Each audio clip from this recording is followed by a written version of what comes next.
O Cruzeiro fez um jogo não muito bom contra a equipe do Ceará e acabou sendo derrotado no Mineirão diante do seu torcedor, jogando dentro de casa. Mais de 52 mil torcedores acompanharam a derrota do Cruzeiro, que era líder na oportunidade, para a equipe do Ceará, que agora ocupa a 11ª posição na tabela de classificação. O Cruzeiro não fez uma grande atuação. O Cruzeiro fez um jogo bem abaixo do que está acostumado a entregar, principalmente jogando sobre os seus domínios. O Cruzeiro é o melhor mandante do Campeonato Brasileiro, mesmo com a derrota contra a equipe do Ceará, e não fez um jogo no padrão Cruzeiro dos últimos 16 jogos, né, invicto. Mas o que assusta nem é tanto a derrota do Cruzeiro para o Ceará, e sim o auê causado por parte da torcida do Cruzeiro nas redes sociais, que fica difícil até mesmo de compreender e de fazer um julgamento dentro daquilo que se ouve e daquilo que se vê. O Cruzeiro vinha de 16 partidas sem conhecer o que é uma derrota. 10 delas, 8 delas, né, dentro do Campeonato Brasileiro. O Cruzeiro que foi aí para a 16ª, 17ª rodada, né, e fazendo um campeonato bem consistente e chamando a atenção de toda a mídia nacional, de todos os torcedores, de todos os clubes, porque de fato o Cruzeiro entregava um algo assim, entrega, né, um algo assim além daquilo que se acreditava, que se cria, né. Eu já falei por diversas vezes, vou repetir novamente, o que se ouviu por diversas vezes, em diversas oportunidades, por diversos comentaristas diferentes, é que o Cruzeiro era impossível montar um time, estruturar uma equipe com os jogadores que tem dentro do seu elenco, né? Aí o Leonardo Jardim chegou e montou um timaço e o Cruzeiro joga por música hoje. O Cruzeiro fez 25 minutos da partida contra o Ceará naquele nível, no padrão. Abriu 1-0 na falha do goleiro cearense, criou mais 4 oportunidades claras, delas um se tornou gol, e só que foi anulado, né? Seria 2-0 para o Cruzeiro, e a história poderia ser contada ou ter sido contada de outra forma. E a partir daí o Cruzeiro parou de jogar, né? Algumas pessoas estão falando de preciosismo por parte dos jogadores, eu particularmente não vi isso.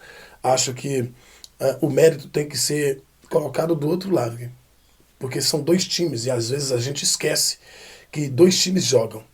Quando vai se fazer uma análise do jogo, naturalmente, comentaristas profissionais analisam as duas equipes. Analistas não profissionais analisam o time dele, né? E quando ele analisa o time dele apenas, ele tem uma dificuldade muito grande de dar o mérito ao outro, de meritar ao outro, que, por sua vez, treina, se entrega, concentra, tem objetivos a serem cumpridos dentro da competição, e para esses objetivos serem alcançados é necessário que ele faça o seu melhor. E foi exatamente o que aconteceu na partida de ontem. A equipe do Ceará não veio com a proposta que todo mundo pensou que viria, que é jogar fechadinho, com o Cruzeiro martelando o tempo todo, e o Ceará apenas fazendo uso do contra-ataque. Não, o Ceará veio para jogar e conseguiu jogar. A proposta de jogo do Ceará foi superior à proposta de jogo do Cruzeiro. Ah, mas o Ceará jogou bem porque o Cruzeiro não jogou nada. Não, o Cruzeiro não jogou nada porque o Ceará não deixou. O Ceará foi melhor do que o Cruzeiro. O Cruzeiro teve mais posse de bola, finalizou mais, teve mais jogadas de perigo, mas o Ceará foi mais eficiente.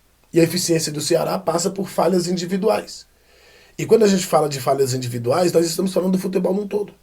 Porque todo jogo há necessidade de que alguém não vá bem, de que alguém fale, para que o adversário consiga sobrepor, e estando ele no seu melhor momento, na sua melhor noite, no seu melhor dia, na sua melhor tarde, na sua melhor manhã. E o adversário precisa não estar tão bem assim para que o outro consiga alcançar o seu objetivo. O Cruzeiro tomou 2 gols e esses 2 gols aconteceram em falhas individuais, especificamente falando do Lucas Silva. O primeiro gol, o Lucas Silva, na nossa transmissão, lá na Cláudio Silva TV Oficial, o narrador disse que o Lucas Silva não subiu 2 giletes deitados. E de fato não subiu. O Lucas Silva ficou pregado no chão e o adversário nem precisou subir tanto, 1,5 m de altura, subiu um pouquinho ali, subiu mais 30 centímetros e acabou cabeceando, fazendo gol de empate da equipe do Ceará. E na sequência, o Cruzeiro pressionando o Ceará, uma cobrança de escanteio, perde essa bola, a bola vai para o lado de campo, o Lucas Silva acompanha o adversário por mais ou menos 30 metros, só acompanhando.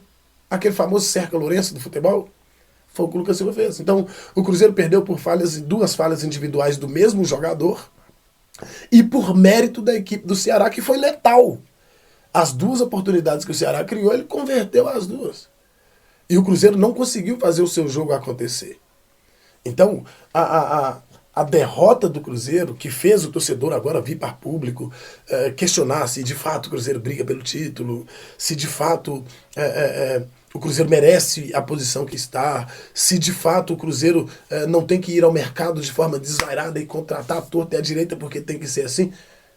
Isso não faz nenhum sentido neste momento.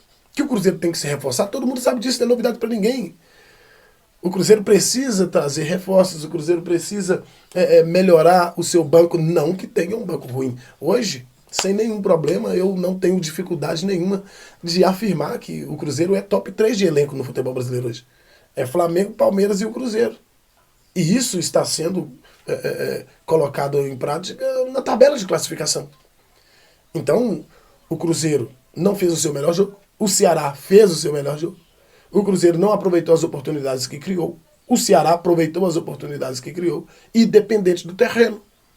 O Cruzeiro estava dentro de casa com seus torcedores. Os jogadores não conseguiram entregar aquilo que entregam. E o time do Ceará conseguiu entregar aquilo que ele pretendia entregar. A estratégia do Ceará foi melhor que a estratégia do Cruzeiro. Isso não tira o mérito do Cruzeiro estar disputando o Campeonato Brasileiro na parte de cima da tabela. Isso não descredencia o Cruzeiro da briga pela competição que está. Embora a diretoria do Cruzeiro já deixou claro por diversas vezes que o Cruzeiro briga por uma vaga no G4 e não necessariamente pelo título. Se o título vier para o Cruzeiro, cai no colo, isso é uma realidade. Joga o melhor futebol do país, tem um time ótimo, tem o melhor técnico isso aí é minha opinião, tem o melhor técnico do país. É um camarada que consegue fazer coisas num espaço de tempo bem curto. E a torcida do Cruzeiro está arrancando os cabelos nas plataformas digitais, na minha avaliação, de forma extremamente desnecessária. Mesmo porque não tem nem tempo para isso mais. O torcedor do Cruzeiro precisa entender que quarta-feira agora, o Cruzeiro precisa dele, porque está em uma outra competição na Copa do Brasil contra a equipe do CRB e precisa fazer o seu melhor jogo acontecer. Coisa que não aconteceu no domingo, em que o Cruzeiro perde para a equipe do Ceará.